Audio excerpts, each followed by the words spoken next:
ହଇଲୋ ହଇ ସୁକୁଡ଼ି କୁଆଡ଼େ ଯାଉଛୁ କିଲୋ? ଗୋଟେ କଥା ଶୁଣିଲୁ। କଣ ହେଲା କହୁନୁ ଜଲ୍ଦି, ମୋର କାମ ଅଛି, ଜଲ୍ଦି କହ।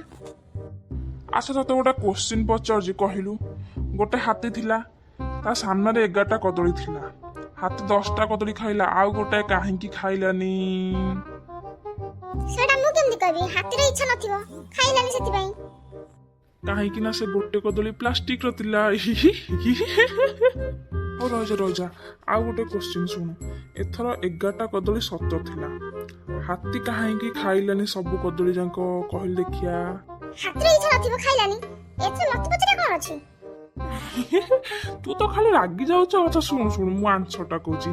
ଏଥର ହାତୀ ହିଁ ପ୍ଲାଷ୍ଟିକର ଥିଲା। ହଉ ଆଉ ଗୋଟେ କୋଶ୍ଚିନ୍ ଶୁଣ। ଏଥର ହାତୀ ବି ସତ ଥିଲା, ଆଉ କଦଳୀ ବି ସତ ଥିଲା, କିନ୍ତୁ ହାତୀ କାହିଁକି କଦଳୀ କି ଖାଇଲା ନାହିଁ? ଏଇଟା ଦେଖିଆ କହିଲୁ।